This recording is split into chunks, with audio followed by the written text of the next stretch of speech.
Hi guys, this is Jacqui Cooper with J. Cooper Travels, and today I have a really special episode for us.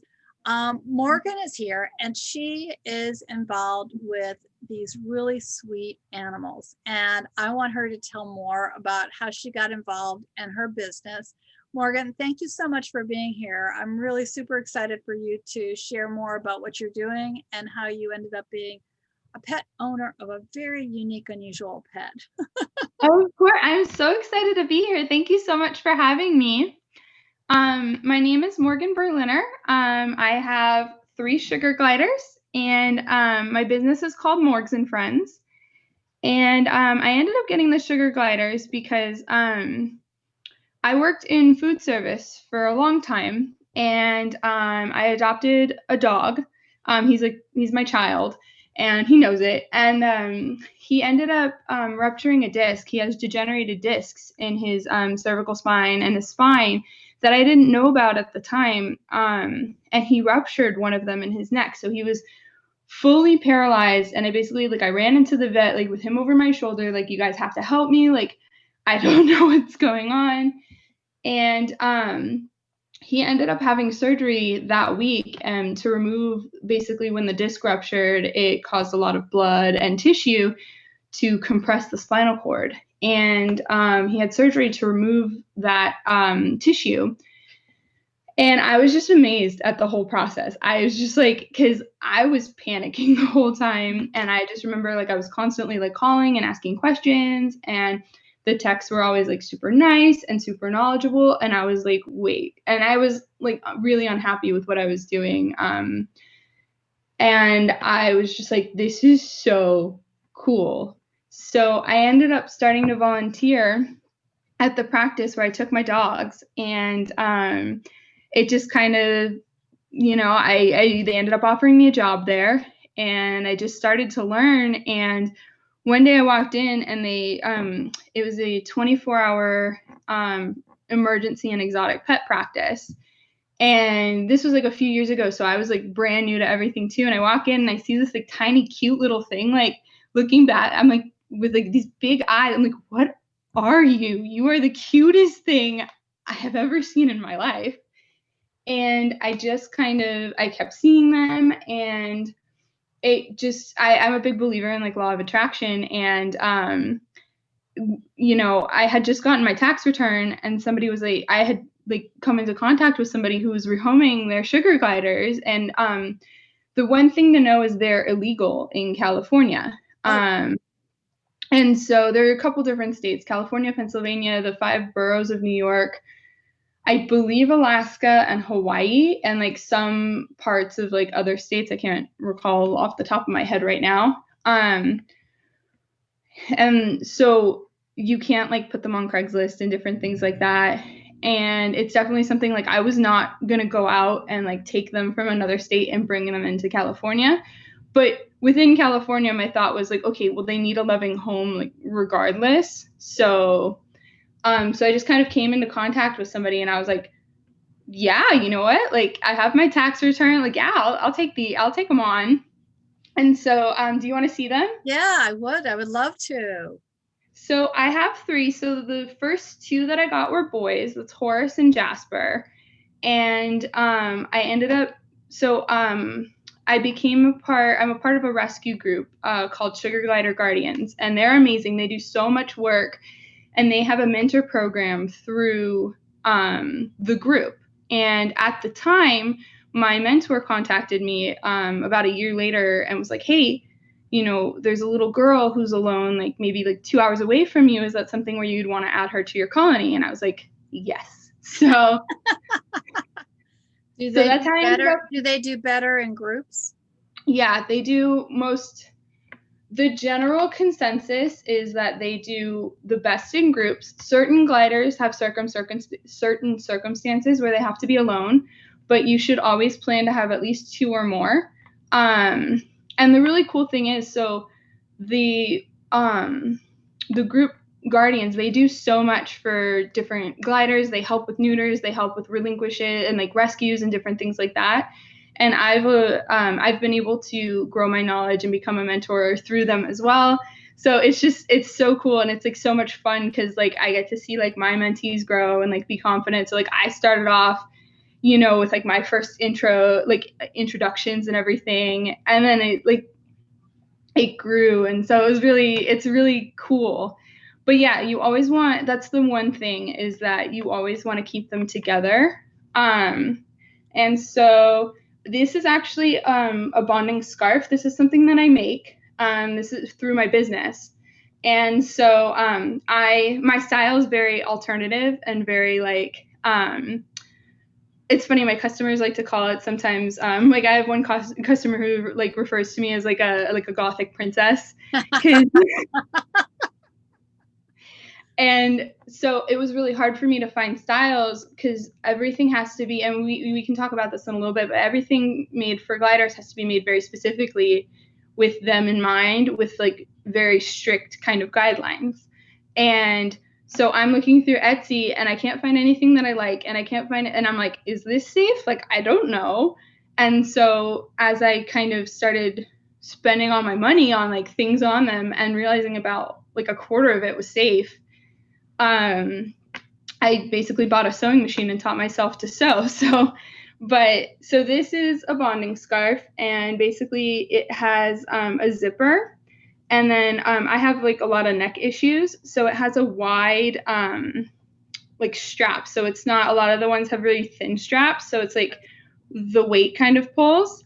And then it also has grommets. So breathing. Yeah. Yeah. So they're sleeping in here. I don't know if you can see. Oh, there you are. Hello. Oh, they're so cute. Oh my gosh. Hello, friend. Hi. So this is Jasper. That's Olive down at the bottom. So I have Horace, Jasper, and Olive. And so they're I'm not 100% sure how old they are. There you go, buddy. Hi. Yeah, I see. Are you That's going to take one of them out? They don't like to be held. Oh, wow. But I can pull him back. It's just a preference of mine. They don't like to be held by anyone. It's okay. We don't want anything that, they're so cute. Yeah, oh my gosh. There you are, cute boy. So what do they look like when they're out? Or do they climb, or They're from Australia, so they kind of resemble flying squirrels, but they're different. So they have different temperaments and personalities, like all animals. So mine just don't like to be like held on my like hand. They like prefer to kind of explore on their own. But basically what they have like 2 front legs and 2 back legs, and then they have the membrane between their and I can send you pictures. I have a bunch of pictures where I can show you, but basically they have the membranes between their wrist and like their ankles. Mm-hmm. And then they have, there are different colors and different types. How did they get their name? I'm sorry? How did they get their name? I am not 100% sure. I think it's because they eat a lot of, when they glide. So that's so in Australia, basically they climb the trees and they basically glide from tree to tree. And that's how, so they're, mine, I've tried to teach them, but they're just like, I don't understand. But like, like some will kind of like jump and glide like through the trees.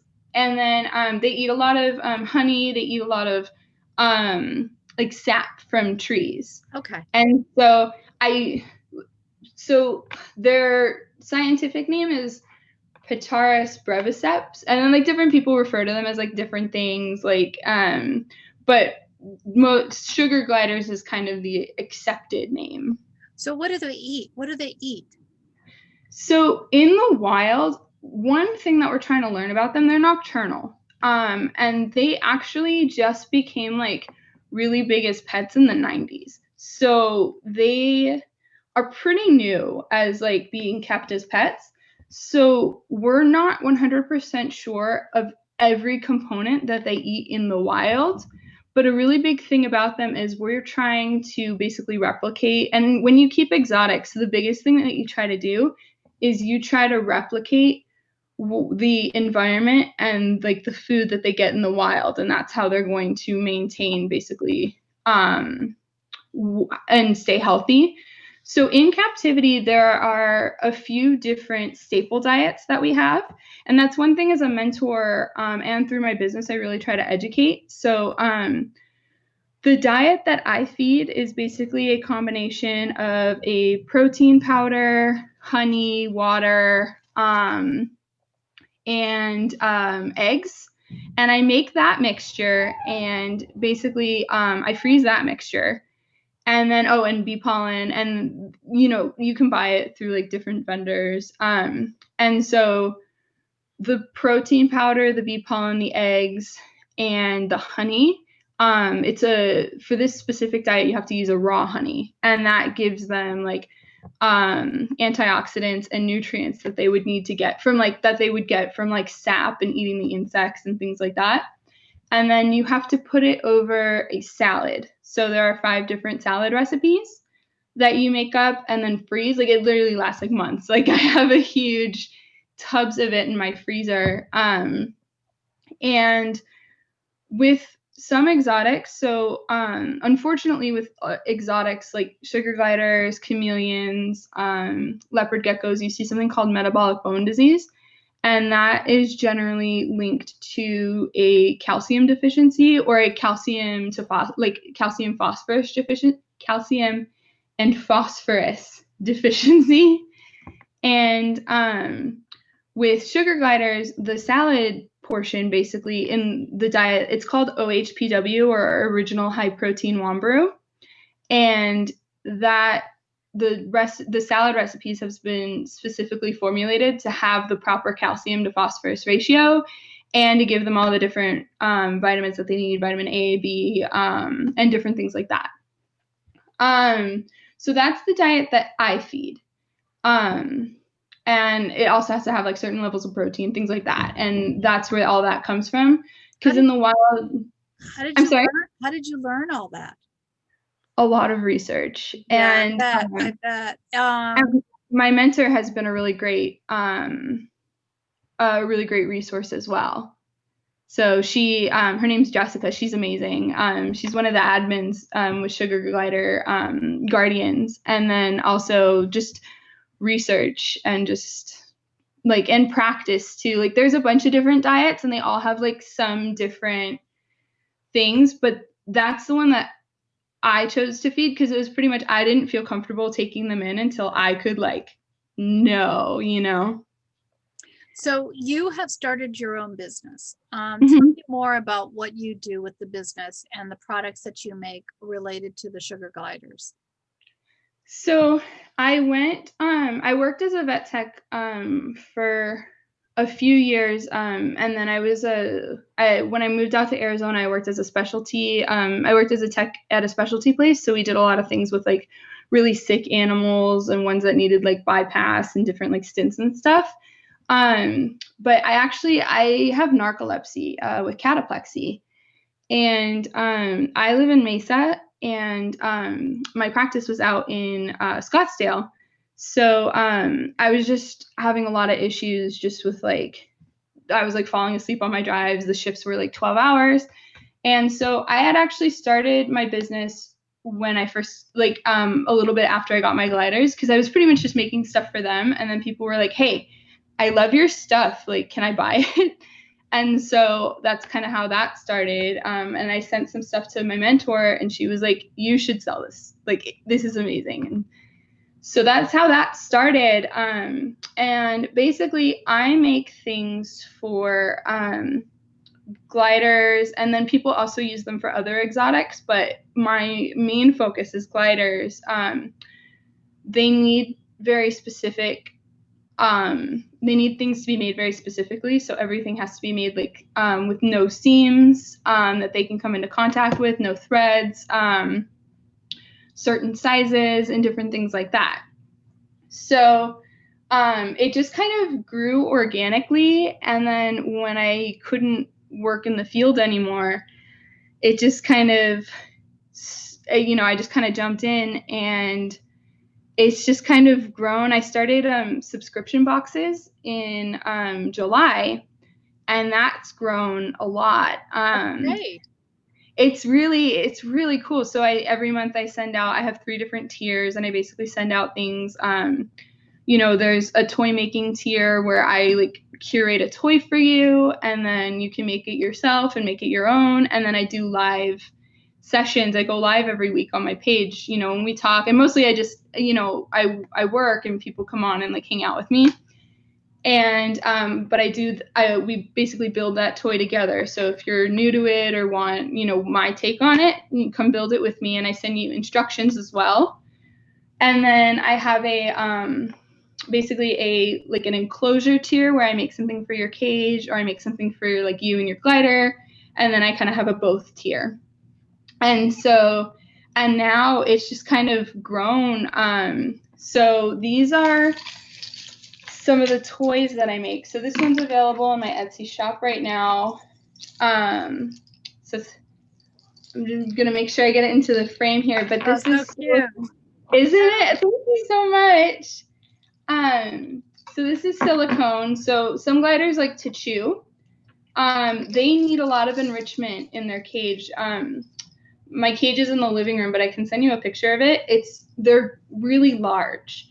And because like they glide across the cage, they run, they jump, they have like wheels, and they need enrichment. So these are what's called foraging. So they have to they play through it. That's what all the charms are for. And then I have these little cups. You hide treats in there for them. Because if you think about what they'd be doing in like a tree, and they'd be like looking for like a bug. So and then these are actually pulleys, and what's crazy is that some of their tails, so 2 of mine do it, where basically they put it like over their body and they carry it with their tail, and then they like take it back to their pouch. And so I wake up every morning, it's so funny to see like what they have. Like I'll see like these chains like pulled all over the cage, and like come to see like, all right, like what do we do tonight?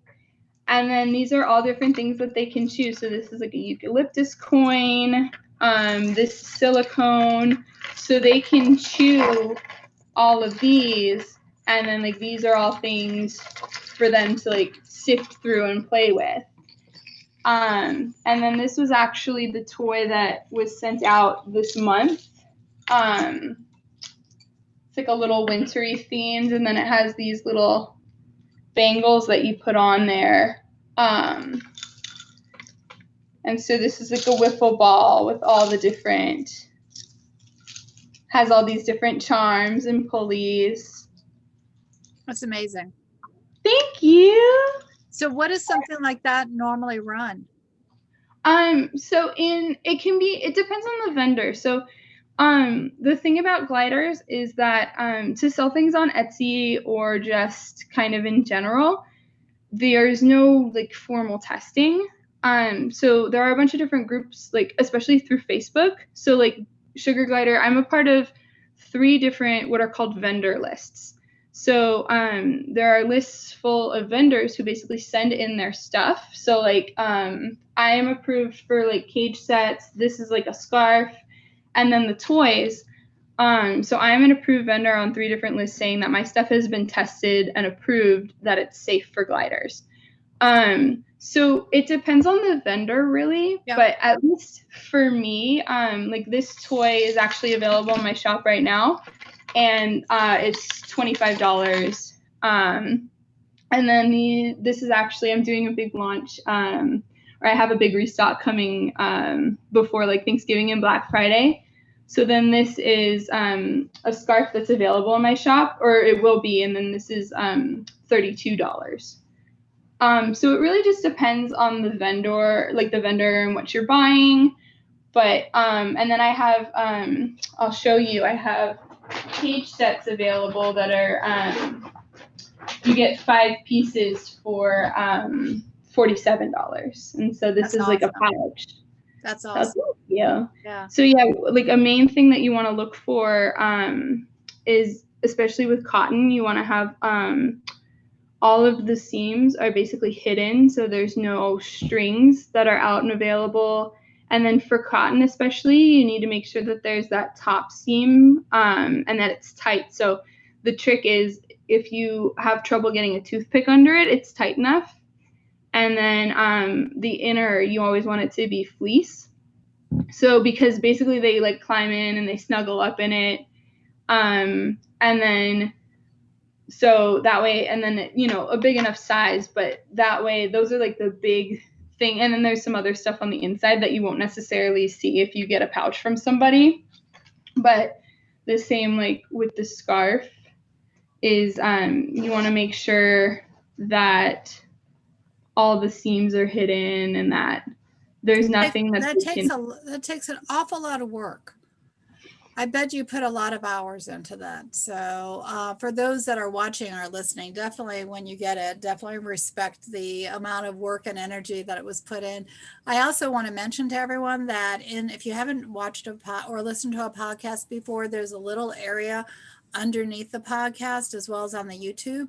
So that way you will be able to reach out to Morgan for her business, and you'll be able to also learn more about these wonderful, wonderful animals and the rescue groups that are helping them. Morgan, I want to thank you so much. I know we're going to be on again talking more about the little ones because they're super cute. Do you have any other last minute thoughts that you want to share with everyone? I thank you again for having me here. I'm really honored to be here.